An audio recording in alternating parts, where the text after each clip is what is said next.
Liverpool, Amsterdam, Madrid, Munich, Manchester, Turin, ce ne sont pas les destinations de mes prochaines vacances, mais les possibles adversaires du PSG en huitième de finale de la Ligue des Champions.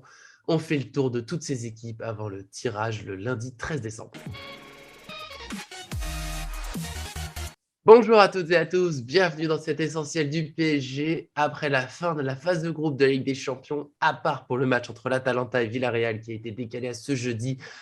Et il ne concerne pas vraiment le PSG puisque c'est un match pour la deuxième place, alors que Paris, oui, fait partie des deuxièmes cette saison. Ce n'est pas une habitude et il affrontera l'un des premiers, sauf Manchester City qui était dans son groupe, ou Lille, le club français qui a fini premier. Bravo eux, même si on peut parler de la poule, mais l'important c'est qu'il soit là.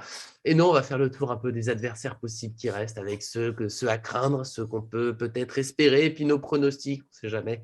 La fameuse clairvoyance de Arthur et Nicolas, justement. Je sais que l'inépuisable Arthur, est-ce que tout va bien? Salut Nico, ouais, nickel, tout va bien. Ouais. T'as bien de la chance parce que je vous envie maintenant, ceux qui sont en forme. Moi, j'enchaîne les maladies. On va dire que ça ira mieux. Peut-être que ça ira mieux avec le tirage. En tout cas, le PSG joue un peu mieux. On verra tout ça prochainement. Mais là, ça va être voilà, les possibles adversaires du PSG. Avant qu'on se lance pleinement, comme d'habitude, je vous invite à mettre un petit j'aime sur la vidéo pour nous soutenir. Peut-être pour me guérir aussi. Il n'y en a pas eu assez dernièrement. Voilà, il faut m'aider.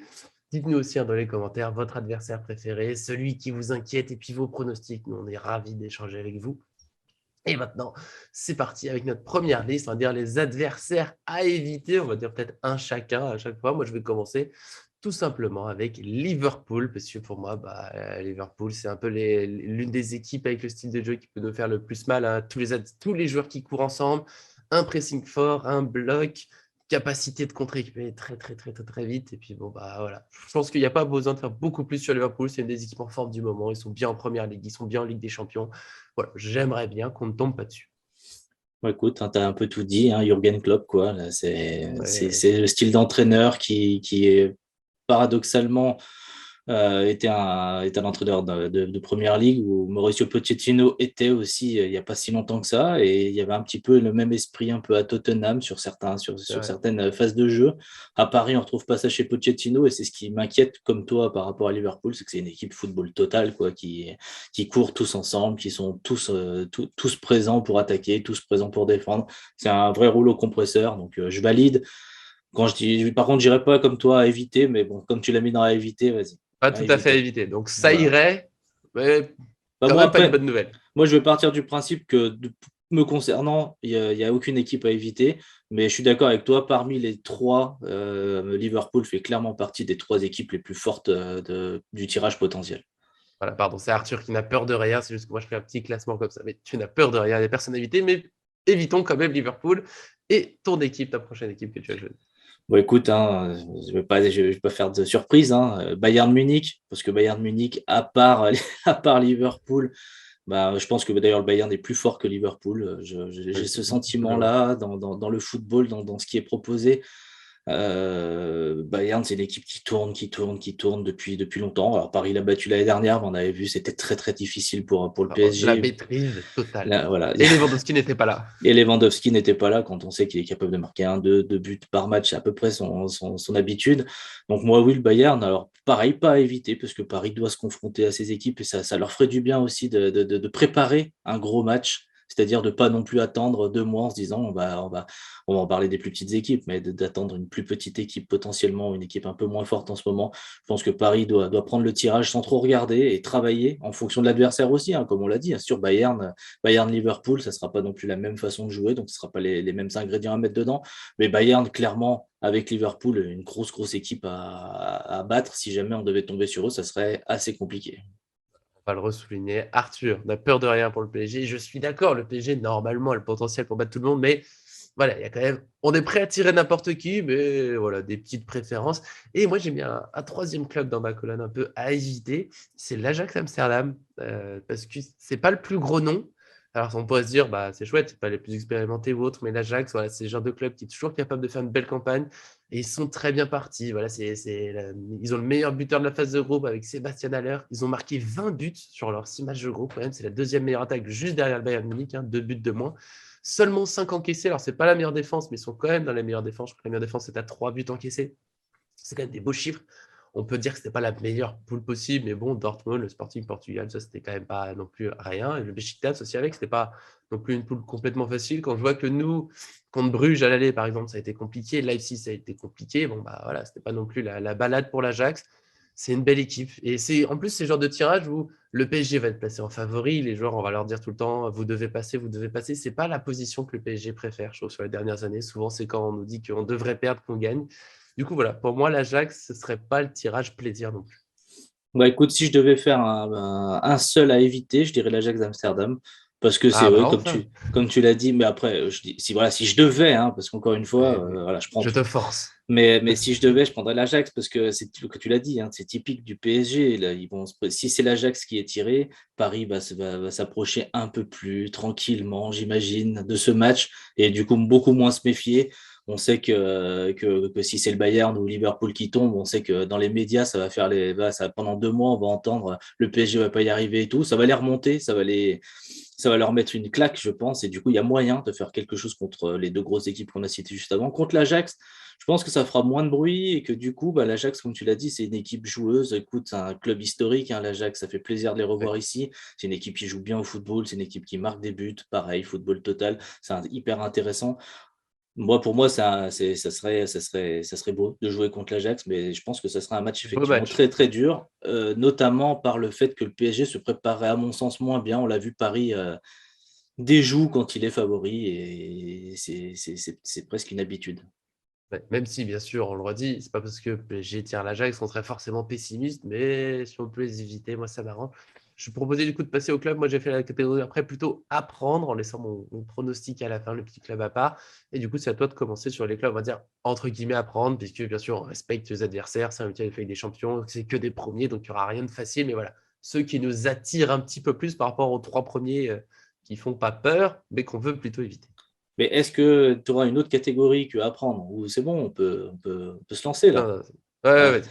Allez, bah écoute, moi, bah, apprendre, mon équipe, voilà, c'est mon pronostic pour lundi, comme ça C'est même permettra.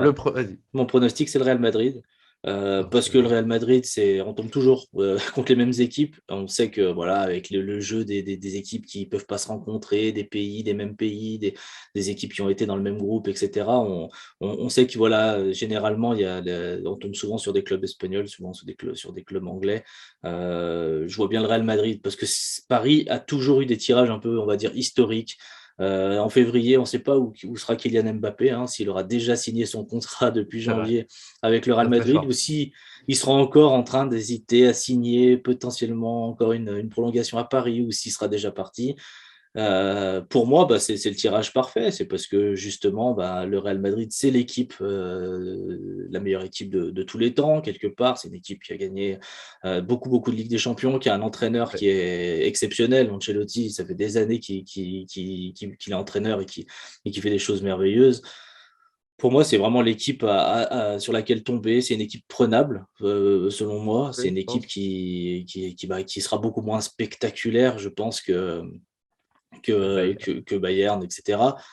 Et qui aura de l'enjeu, il y aura quelque chose, il y aura une saveur particulière derrière, parce que Paris, voilà, a peut-être une petite dent contre le Real Madrid, et je pense que Leonardo, Nasser et tout, ils pourraient remonter aussi un petit peu les joueurs en disant, voilà, et puis il y a des anciens Barcelonais, je ne vais pas faire le Ouais. rappel, mais Il y a Messi Sergio Ramos qui est face au fou. Real Madrid, c'est quelque chose. Et Sergio Ramos, bah, qui doit peut-être avoir une petite rancune de ne pas avoir non plus été prolongé. Donc, il y a beaucoup de points qui me font dire que le Real Madrid, ça sera un tirage vraiment cool, un match compliqué, mais un tirage vraiment sympa. Eh ben, écoute, moi, en préparant un petit peu dans les derniers jours, je pensais à Chelsea, parce que forcément, il y a Tourelle, il y a Thiago Silva, mais Chelsea n'a pas été premier de son groupe. Et donc, moi aussi, mon pronostic est un peu par la raison, c'est le Real Madrid, c'est le tirage parfait. Le PSG, souvent, on aime bien les tirages avec clin d'œil de l'histoire. On avait eu les Barça, les autres. Là, il n'y a pas mieux que le Real Madrid pour nous sur ce huitième de finale. Tu as dit, il y a tout le truc avec Mbappé. Est-ce qu'il aura prolongé? Est-ce qu'il aura déjà signé un contrat pour rejoindre le Madrid après? En tous les cas, si c'est pas fait, s'il n'y a pas de signature, il y aura beaucoup de rumeurs autour. Il y a Ancelotti, mine de rien, grand entraîneur et ancien du PSG. Et puis Ramos qui est avec nous, Messi aussi. Il y a tout ce qu'il faut pour que voilà, ça fasse parler pendant des semaines, qu'on l'attende, qu'on vibre et possiblement qu'on gagne sur la Madrid. Bien sûr, très belle équipe, hein, Benzema il est en forme, tout, mais ça me paraît, comme tu as dit, un peu plus abordable quand même que Liverpool ou le Bayern Munich. Je pense qu'on peut prendre le dessus, même si, bien sûr, évidemment, encore une fois, c'est à respecter. Donc voilà, je pense qu'on est d'accord sur le Madrid. Je ne sais pas si tu veux ajouter un petit quelque chose sur ce tirage. Oui, je veux juste rajouter Di Maria et Hakimi. Bon, Di Maria, C'est c'est un vrai. peu plus lointain, mais Hakimi, ouais. Hakimi, peut-être qu'au fond de lui, quand même, hein, un natif de Madrid qui a fait sa première Ligue des Champions avec Madrid et qui n'a pas été conservé. Voilà, il est parti, c'était compliqué. On sait C'est que vrai. potentiellement, dans l'avenir, il aimerait potentiellement y rejouer, mais en attendant, il voudra sûrement faire un gros match et c'est le type de joueurs voilà, qui sont capables d'être très, très forts. Donc voilà, il y a plein de petits signes comme ça qui m'intéressent, moi. Ouais, oui, il y a Navas aussi comme ancien, mais lui, Navas. il a été respecté jusqu'à la fin. Donc, ouais, il y a tout ce qu'il faut. Bien sûr, là, si on joue à la Madrid, il faut que ce soit Navas dans les buts parce que c'est l'avenir. C'est bon. En tout cas, voilà. C'est celui qu'on préfère. Et puis, il y a deux clubs qui, pour l'instant, étaient mis de côté. Alors, on va peut-être les mettre un petit peu ensemble, mais pas tout à fait. Moi, c'était de ma catégorie, justement, à prendre parce que je me dis que c'est peut-être les pas tout à fait plus faibles. Enfin, si, mais c'est pas faible non plus. C'est des belles équipes. Mais Juventus, Manchester United. Alors, Manchester United, ça m'ennuierait parce qu'on les a trop vus. J'ai l'impression qu'on les voit chaque année. Au bout d'un moment, ça va. Mais eux, en plus, c'est un peu le flou parce que début de saison compliqué, mais changement d'entraîneur. Et on sait que il peut se passer plein de choses ici. On l'avait déjà vécu hein, avec Solskjaer qui était arrivé. Et puis, ça c'était pas le fini pour nous. Et la Juventus, qui est pour moi l'équipe, le gros club un peu très irrégulier du début de saison. Pour moi, on voit ça, défaite 4-0 contre Chelsea. Bah, après, ils ont gagné un match 1-0. Ils sont cinquième de Serie A, donc ils sont dangereux, forcément, ça reste la Juventus. Mais voilà, c'est pas forcément l'équipe qui fait peur. En tout cas, quand on compare Liverpool à Bayern Munich, voilà, c'est pas pareil. Ça ferait quand même une belle affiche. Eux, justement, on les a pas vus. Et c'est un peu, ça me ferait aussi plaisir juste pour changer un peu. Ah bah ouais, clairement, tomber contre la Juventus, hein, moi, c'est un club, voilà, je suis pas super fan de la mentalité. On avait eu les échos avec Daniel Alves, voilà, un vestiaire qui est pas très joyeux, on va dire, quelque part. Donc moi, c'est pas un club que j'aime énormément, mais c'est une équipe incroyable, c'est un club légendaire, c'est la Juventus. Je l'aurais mis dans la même catégorie que l'Ajax, en fait, quelque part. Paris Ok. sera favori contre la Juve. C'est juste que l'Ajax, Paris va sûrement le travailler de manière pas assez, on va dire pas assez intensive. Je pense qu'il va peut-être prendre le match trop à la légère, alors que la Juventus, par l'histoire, parce que Ça se prend pas à représente la la légère. Juventus, parce que Rabiot avait dit quand il est parti à la Juventus que la Juve était un plus grand Mais club, toutes ces petites choses vont faire que Paris prendra ce match très au sérieux. Et puis même les retrouvailles avec grands, Rabiot quand même. c'est ça. Et puis les grands noms, les Messi, les Sergio Ramos, etc., ils seront là aussi pour rappeler que la Juventus était là ces dernières années, que c'est un grand club, Ouais. c'est un club en Italie qui a tout gagné pendant des années et des années. Donc gros respect, prenable, mais effectivement quand même comme ça un gros club, je pense que Paris ira sérieusement et c'est assez intéressant. Ouais. Pour moi, c'est le deuxième. Et Manchester United, on est d'accord que non, ce serait fatigant, ça. Écoute, Manchester, c'est un club légendaire aussi, hein, on va pas se le cacher, hein, ça fait Ouais. partie Juve, le Bayern, Real Madrid, Barcelone, enfin voilà, tous ces clubs, Oui. Manchester. Mais c'est vrai que ça fait longtemps, depuis que Ferguson est parti, on n'a jamais eu voilà, le gros Manchester avec la belle mentalité qu'on a pu voir pendant des années et des années. Mais Manchester, ça reste un gros club, ça reste une équipe qui, la dernière fois qu'on est tombé sur eux en 2019, ils étaient au fond du trou Et après, en automne et en fait, on s'est fait manger. Bon, manger, pas comme on s'est fait manger comme oui, oui. par Manchester City par exemple, mais on s'est fait manger dans l'envie, dans ce que le club avait à nous proposer en face de nous. Paris n'avait pas joué le jeu du football. Et voilà, Manchester est là pour cueillir ce qu'il y a à accueillir, quoi. C'est-à-dire que si Paris fait pas le taf, Manchester City sera là. Il faut pas oublier qu'il y a Monsieur Ligue des Champions qui joue à Manchester United. Il s'appelle Cristiano Ronaldo. Il est C'est capable, on vrai. l'a vu pendant des années, sur des quarts, des demi-finales, des huitièmes de finale, de marquer 3 buts De comme marquer. ça, alors que son équipe jouait pas forcément super bien. Il faut se méfier de Manchester, mais je suis d'accord avec toi. Avec le Real Madrid, c'est une équipe, avec la Juventus, pardon, c'est une équipe que Paris doit pouvoir battre par rapport à ce qu'ils nous ont montré depuis le début de saison. Voilà, si les deux équipes jouent avec le niveau de leur effectif, je pense que Paris est supérieur. Donc voilà, c'est un tirage peut-être un peu plus facile, mais à se méfier parce que grosse équipe, quoi.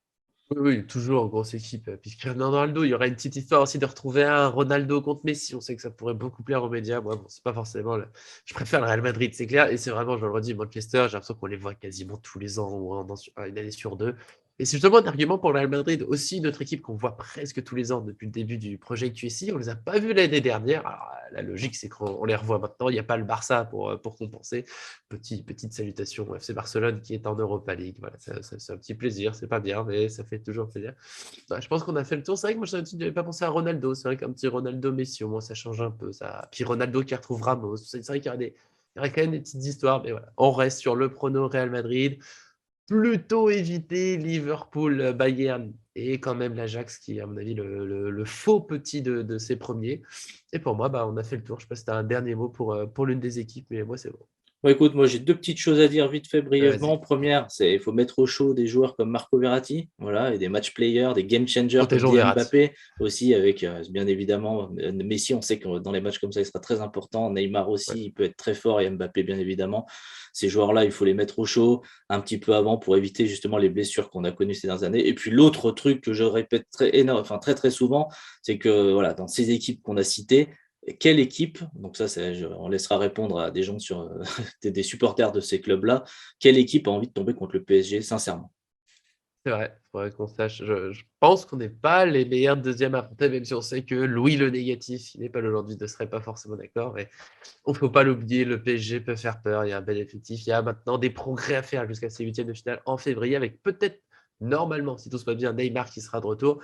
Donc voilà, on peut espérer de belles choses. Nous, on le redit, on n'a pas forcément peur de ces adversaires, mais il y a des petites préférences voilà, pour l'histoire, pour les effectifs, pour les possibilités. Et on se retrouvera bientôt dans une nouvelle vidéo. Il y a notamment Monaco ce dimanche. On se fera quand même peut-être un petit peu avant. On va pas se laisser comme ça. Tu as un petit essentiel sur les infos. Peut-être des nouvelles des blessures, justement, de Neymar. Il y a Nuno Mendes qui est sorti sur blessure mardi. Donc, il y aura peut-être un petit point là dans les prochains jours pour voir quand est-ce qu'ils pourront revenir. Peut-être aussi le retour de Sergio Ramos, parce qu'il ne va pas jouer un seul match par an tout de même. Abonnez-vous en activant la cloche pour être sûr d'en manquer. Et puis, bien sûr, merci à Arthur d'avoir été là avec moi aujourd'hui. Écoute, merci à toi et puis soigne-toi bien parce que là, ça n'a pas l'air de passer, donc ça doit être Bah, dur. j'essaye, et puis j'espérais que le match contre Bruges, voilà, déjà mon corps revient, tout va bien, et puis bon, pas encore, mais on y travaille, et j'espère que tout ira bien pour les prochains podcasts. En tout cas, merci à tous, et à très bientôt sur cette